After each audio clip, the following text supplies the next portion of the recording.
భవిష్యత్తు తరాలకు అందించడం కోసం చేస్తున్న ప్రయత్నంలో భాగంగా ఒకసారి కళా సంస్థకు అందరూ చేతులున్న వాళ్ళందరూ గట్టిగా ఒక నిమిషం ఆకుండా తప్పకుండా కూడా మిత్రులారా. ఎందుకంటే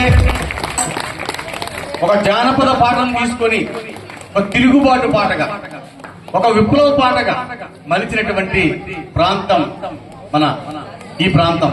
కాబట్టి అటువంటి సాహిత్యాన్ని ప్రజలకు అందించవలసిన అవసరం ఉంది. ఈవేళ ప్రపంచ జానపద దినోత్సవం.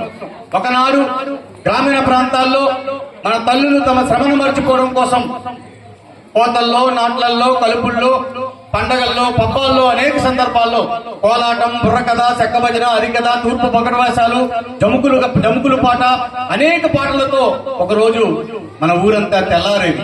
కానీ ఈ రోజు పగలు ప్రతీకారాలతో రగిలిపోతున్న మన పల్లెలని మిత్రులారా. చిన్నపాటి స్వార్థం కోసం మనిషి మధ్య అంతరాలు సృష్టించుకొని మన గ్రామీణ వాతావరణాన్నే ఒక రకంగా ఒక మూలక నెట్టివేసే పరిస్థితి ఈవేళ మనం దాపరించిన పరిస్థితి మిత్రులారా.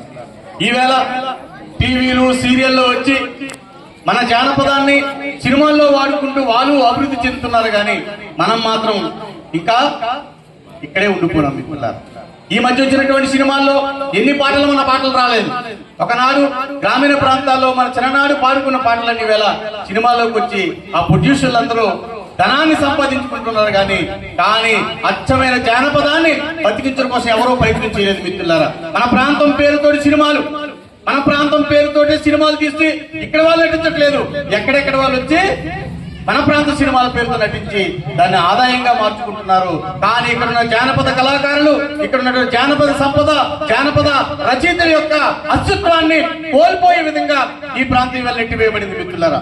అటువంటి వాతావరణాన్ని కాపాడడానికి ఈ కళా సంస్థ అనుభవించి, నాకు తెలిసి ఒకనాడు గంధరన్న, ఒకనాడు సోమన్న, ఒకనాడు అనేక మందిని తీసుకొచ్చి మళ్ళా ఆ వాతావరణాన్ని కాపాడడం కోసం చేస్తున్న ప్రయత్నంలో భాగంగా గొప్ప కార్యక్రమం. మీ అందరికీ నమస్కారాలు తెలియజేసుకుని మిత్రులారా, మీ పరంపరను కొనసాగించండి.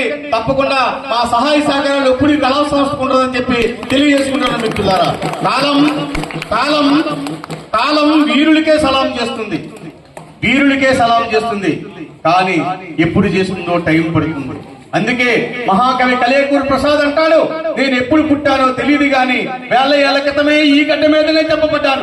పునరపు మరణం, పునరపు జననం, నాకు కర్మ సిద్ధాంతం తెలియదు గాని మళ్ళీ మరణించిన చోటనే పుడుతున్నానంటాడు మహాకవి కలేకూరు ప్రసాద్ రాసిన పాటలు మీకు చాలా తెలుసు. ఈవేళ వరకట్ల దురాచారాలకు వ్యతిరేకంగా, ఈవేళ నిన్నగాక మొన్న జరిగినటువంటి స్త్రీ మీద జరిగిన అత్యాచారం, హత్య గాని దేశమంతా అట్టుడుకుపోతుంది మిత్రులారు. ఇదేం కొత్త కాదు, ఇది చివరిది కాదు, పరంపర కొనసాగుతుంది మిత్రులారు. ఎందుకంటే మనం మారనంత కాలం, ఈ కాలం మారనంత కాలం ఈ ఆడబిడ్డల పైన రకరకాల అత్యాచారాలు, మానభంగాలు రకరకాలు జరుగుతూనే ఉన్నాయి మిత్రులారా. ఆ రోజే బాధపడుతున్నాం, మళ్ళా యథావిధిగా కొనసాగుతుంది మిత్రులారా. కాబట్టి ఇక్కడికి వచ్చినప్పుడు శ్రీకాకుళం నుంచే వర్షం ప్రారంభమైంది. ప్రకృతి కూడా మనం మంచి కార్యక్రమం చేస్తే సహకరిస్తుందని చెప్పడానికి ఇది ఒక నిదర్శనం మిత్రులను గుర్తుపెట్టుకోండి. ప్రకృతి సహకరించిందే లేదా? మొదటిగా ఆ వర్షం పాడుతోనే ప్రారంభిస్తారు మిత్రులారా. అందరూ ఒకసారి గట్టిగా చెప్పండి, కొట్టాలి గట్టిగా.